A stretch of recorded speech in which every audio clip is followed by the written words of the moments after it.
video is for those of you who are struggling with weight loss despite eating healthy and exercising and thinking that you're doing all of the right things. Stay with me until the end of the video to figure out the most common reasons I see women struggling to lose weight despite their best efforts. If you have not hit the subscribe button yet, hit that button to be notified anytime I post new content relating to women's health, hormones, and holistic health. There are several reasons that women can be experiencing stubborn weight loss. I think a lot of people, especially my patients that come to me because they believe that it's a strictly hormonal thing. And yes, hormones are definitely a role in stubborn weight loss, weight gain. It's a highly hormonal process, including leptin and ghrelin, our hunger hormones, and estrogen, thyroid, insulin, cortisol. There's all these different hormones that kind of go into how our body is able to metabolize, how our body is able to lose or gain weight, all of those things.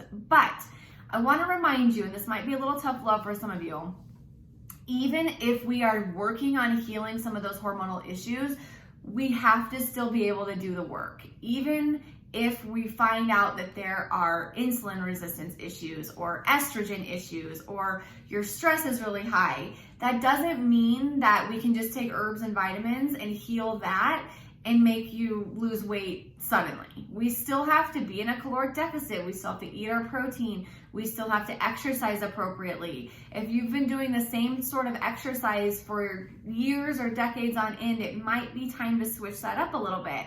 If you're doing like lighter weights where you're not feeling like you are really struggling by the end of your set, it may be time to increase those weights a little bit so that you can get more muscle building going. If you've been doing the elliptical or Orange Theory or cardio or running for a long time, remember that cardio is going to only make your body more efficient, which is good, and that's the point of it if you're a marathon runner. But if you're trying to lose weight or fat, remember that cardio workout that you did a few months or years ago that burned 400 calories, your body's probably only burning, a few hundred calories less by a few years later because your body just gets more efficient with it.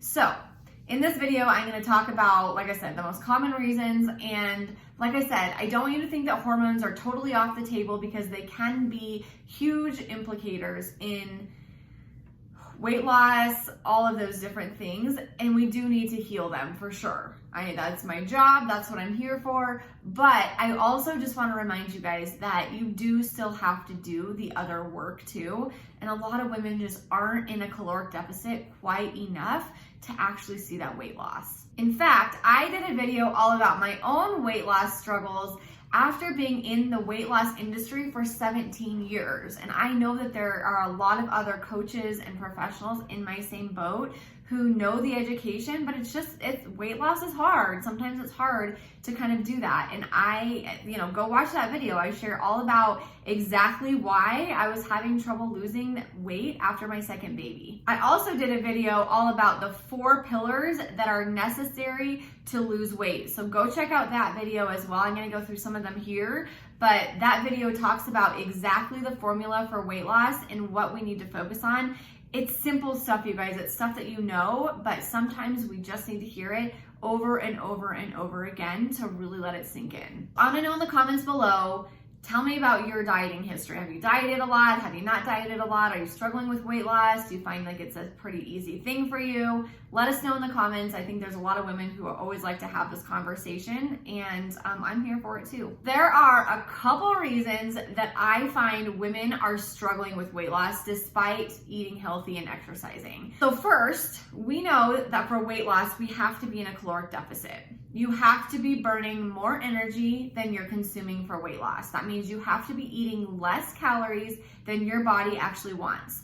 Now, I don't recommend doing a really huge, severe, strict caloric deficit of 500, 600, 700 calories like Octavia or some of those other weight loss programs that just make you eat 900 to 1200 calories. That is what a toddler eats, and I'm not here for that. But you do have to be in a deficit. And I recommend, I talk about in that 4 pillars to fat loss video, exactly how to find your calorie deficit there. But I recommend about a 200 to 250 calorie deficit. That's not a lot, but it is enough to have your body slowly and steadily lose weight, which is the best form of weight loss. I know all of you who want weight loss want it gone yesterday. And so you're wanting this like rapid weight loss and it feels like insignificant to lose 0.5, 1.5 pounds a week. But I promise you it's not insignificant. Your metabolism sticks with it much, much longer. Your plateau will not happen as fast if you do it in a slow and steady way. We all have done the diets where we have cut a bunch of calories, cut a bunch of things out, lost the weight, and we all have gone back to square one where we've all gained it back. And I get patients that come to me every day that are like, well, I just need to get back on this, it worked. My answer is it didn't work if you're still back in square one. Like it worked temporarily, but it didn't actually work if you're back here in this square one place, willing yourself to get back on this plan because it's so hard. That's number one, is be really honest with yourself if it worked. For something to work, it needs to be you're able to maintain that weight loss. I've been in this industry, like I said, for 17 years now, you guys. I've seen it all. I've seen, and myself too, I've seen myself yo-yo. I've seen my patients and clients yo-yo back and forth and do all of these, really shiny object diets and plans and things like that, only to have them fall off the wagon on vacation or a birthday or a holiday or the holiday season or whatever and have them gain it back. If that is what's happened, it did not work. Here's one of 2 reasons that most women struggle to maintain this deficit. Number 1 is bites, licks, and tastes. So if you're tracking your food, whether that's on a piece of paper, that's on MyFitnessPal or another, food tracking app, if you are tracking full on macros or Weight Watchers points or whatever, here's the thing. If you have a nibble of this, a couple crackers here, a bite of this, a drink of someone's milkshake, whatever, that, and it's hard to track that stuff, right? Like if you have a sip of a milkshake or a couple crackers here and there, or, a bite of somebody's plate, a couple fries, whatever, it feels A, insignificant, and B, it feels hard to track that because it is hard to track that. We don't really know the amounts and the grams, especially if it's a recipe, like, sort of subtracting all of those ingredients in there. It's difficult. And so we just sort of like nonchalantly do it and eat it, and it feels so insignificant. We might think, oh, it's 10 calories, 20 calories, 30, it's fine, not a big deal. In theory, that really is not that big of a deal. A couple calories here and there. However, if we make a habit of doing this over and over and over, and you're doing 30 or 40 calories, which is very small amounts of food, 5 times a day, that's significantly more calories, right? That's a couple hundred calories a day that you're eating without even feeling full, being accountable to it, tracking any of it. That's probably your deficit, especially if you go into a deficit of 200 to 250 calories. So while you've put in all this mental effort all day long to track your food and your plates and eat healthy and get your protein in, you've just nibbled a little bit, and that probably kept you at maintenance for the day. It's not satisfying to do that. It's not gonna make you full. Maybe you're doing it because you're feeling deprived. Maybe you're doing it because you're too hungry and you're, just ravenous and you're fixing your kids' plates and you take a couple scoops of mac and cheese when you're serving it to them because you're starving. Pay attention to the reasons that you're doing it. And if you're doing it because you're deprived, recognize that you can have anything you want as long as you're in a caloric deficit. Now, obviously I'm a fan of whole foods, nutrient dense things. There's a lot of other benefits in that. But I'm also realistic about the deprivation. Deprivation is the worst thing for fat loss to feel. So we don't want to feel deprived. We really want to work on that aspect of things because that's how people binge, fall off the wagon, go on vacation and say, screw it. All of that happens. So if you're feeling deprived, instead of, having a bite of someone's cookie, just take half the cookie or the whole cookie, whatever, and track it. Put it into your app or on your piece of paper or whatever and have it, but be accountable to those bites, licks, and tastes. think that that's the number one thing that women really struggle with. And to be honest, as a little bit of a, spoiler for my video on why I struggled, that is a huge reason why I struggled. I would allow myself to get too hungry, be ravenous, be fixing the kids their food first, and grab, bites of their food or whatever. Or the kids' crust, or, busting the kids' dino nuggets back to the sink and grabbing, the rest of them or whatever. And just not really realizing that it was significant. It felt super insignificant, the volume of food I was consuming, but it was keeping me at maintenance. So that's number one, be accountable to your bites, licks, and tastes. And if you're in a fat loss phase, it is a mental load. There is no other way to slice and dice this. Fat loss is hard. It just is. I didn't make the rules, but it is hard. It takes a lot of mental load. The second thing that people struggle with are weekends.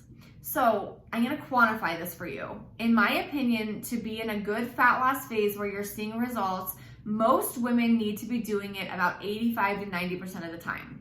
That means in a month of 30 days, that's about 26 to 27 days a month of being in a caloric deficit and hitting your protein. So that, if we have 4 weekends, 2 days at least, some people use Friday as a weekend too, that is at least 8 days to even 12 days a month where you're probably going over your calories. Now, the hard part for this is doing this for 4 or 5 days a week is still a significant amount of days. You're planning your food, you're tracking your food, you're being in a caloric deficit, you're saying no, you're sacrificing. That's a lot of effort to be there at 60-70% of the time. That feels like a good amount of effort. It does, but it's not quite enough. It's just not. We have to figure out how to make our weekends work for us in a way that we can maintain that caloric deficit. And to be honest with you guys, sometimes it just comes down to the why you want to do this. And I know that sounds cheesy, but if you want to lose weight, you will figure out that you should limit your cocktails or your glasses of wine on the weekend, or at the parties and the celebrations. Yes, it's harder for sure. I struggled with it too. I get it. The Super Bowl parties, the birthdays, the baby showers, the vacations, the nights out, the dinners, the anniversaries. There's stuff all the time. And especially if you're a more social family, you're probably dealing with that multiple times in a weekend. You have to learn how to make sacrifices there. You have to say, okay, it's not worth it for me to overeat at this baby shower or this birthday party. I'm just going to eat kind of before. Maybe I might have something there, make it sort of trackable. Maybe you're having, a couple of veggies with a little bit of hummus, or you're having a little bit of the fruit salad, or you're having a meatball or whatever. And you can sort of track that stuff. Like, it might not be perfect, but you can account for that and track some of it. It's easier than having the dip in the tortilla chips and the alcohol and the cookies and grazing back and forth multiple times because you just lose track. That's impossible to track that for most people, and most people don't want, and eventually they just say screw it. They just don't want to deal with it. That's where people get into trouble. And the thing is, like I said, most women say, I'm not like going off the rails, and I get it. I don't think that you are most likely binging, but if you're only in a 200 calorie deficit throughout the week, and then you eat an extra 1,000 to 2,000 calories on the weekend, which I know a lot of you are gasping at that right now, thinking like, there's no way. A 9-ounce glass of wine is 200 calories at least. If you have an appetizer, that's going to be another several hundred. If you have your meal at a restaurant, that's probably 1,000. It's very easy to do that for sure. So if you have an extra 1,000 to 2,000 calories over the weekend combined, that's going to take you out of that deficit that you worked hard to maintain those 4 to 5 days. So like I said, a couple days a month, yes, have your anniversary dinner, have your dinner out, your date night, whatever, but you can't do it 2 to 3 days a weekend, every single weekend. It is just not going to put you into a fat loss phase. I think that this effort is really the problem for a lot of people. And I know that you're almost there. And so I always tell my patients that we kind of chat through this. If you're at 80% and you're still kind of at maintenance and still kind of not seeing the results that we want, Take the one extra step. You're almost there. You truly are almost there. You're putting in so much effort. Just take the extra step to get the results that you want. That's like one extra day if we quantify it, of just, like I said, if you're at 80% and you're, still kind of seeing maintenance, maybe you're seeing some loss, but then it comes back, you're probably only needing to do it an extra 1 to 2 days a month. Now, if you're at 60%, you probably need to do it an extra 3 or 4 days a month. So be honest with yourself here. I think that that's just my biggest takeaway from this is honesty.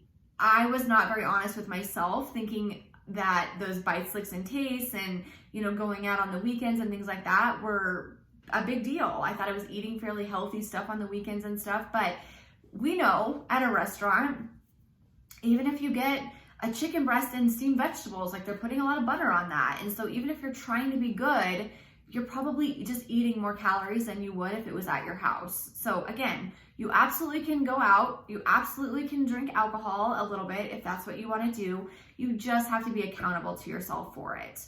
And I think a lot of us, just aren't. We just think that they're insignificant little things and not a big deal. Not going to change the dial a lot, but they do. They impact us in a big way. So I hope this was helpful for you guys.